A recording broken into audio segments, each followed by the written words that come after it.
যুক্তরাষ্ট্র ইরান সংঘাতের কারণে বৈশ্বিক অর্থনীতিতে আঘাত এসেছে। তার মধ্যে পেন্টাগন দিয়েছে চাঞ্চল্যকর তথ্য। এ পর্যন্ত যুদ্ধে যুক্তরাষ্ট্রের ব্যয় $2,500 কোটি। প্রথমবারের মতো এই বিশাল ব্যয়ের হিসাব প্রকাশ করল পেন্টাগন। ইবনে সাইদ অঙ্কুর জানাচ্ছেন বিস্তারিত।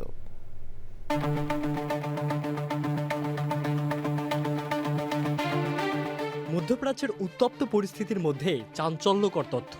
ইরান যুদ্ধে এখন পর্যন্ত প্রায় $2,500 কোটি ব্যয় করেছে যুক্তরাষ্ট্র।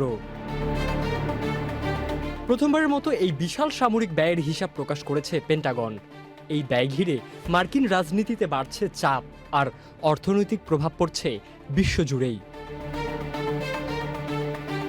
ইরান সংঘাতে যুক্তরাষ্ট্রের মোট ব্যয় দাঁড়িয়েছে প্রায় $2,500 কোটি। এ তথ্য জানিয়েছেন পেন্টাগনের এক ঊর্ধ্বতন কর্মকর্তা। এই বিপুল অর্থের বড় অংশ খরচ হয়েছে গোলাবারুদ ও সামরিক সরঞ্জাম ক্রয়ে। তবে অবকাঠামো পুনর্গঠন সহ অন্যান্য খরচ এতে অন্তর্ভুক্ত কিনা তা এখনও স্পষ্ট নয়। রাজনৈতিকভাবে বিষয়টি বেশ সংবেদনশীল হয়ে উঠেছে। মধ্যবর্তী নির্বাচনের আগে ডোনাল্ড ট্রাম্প প্রশাসনের ওপর চাপ বাড়ছে, কারণ বিরোধী ডেমোক্রেটরা এই যুদ্ধকে জনগণের জীবনযাত্রার ব্যয় বৃদ্ধির সঙ্গে সরাসরি যুক্ত করছে। ইতিমধ্যেই যুদ্ধের প্রভাবে তেল ও গ্যাসের দাম বেড়েছে, যার প্রভাব পড়ছে সাধারণ মানুষের জীবনযাত্রায়। অন্যদিকে মার্কিন প্রতিরক্ষামন্ত্রী পিট হেগসেট এই ব্যয়কে যৌক্তিক বলে দাবি করছেন। তার বক্তব্য, ইরানকে পারমাণবিক অস্ত্র অর্জন থেকে ঠেকাতে এই খরচ প্রয়োজনীয়।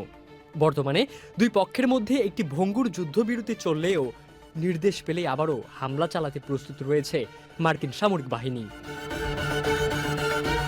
চলমান এই সংঘাতে এখন পর্যন্ত 13 জন মার্কিন সেনা নিহত এবং শতাধিক আহত হয়েছেন।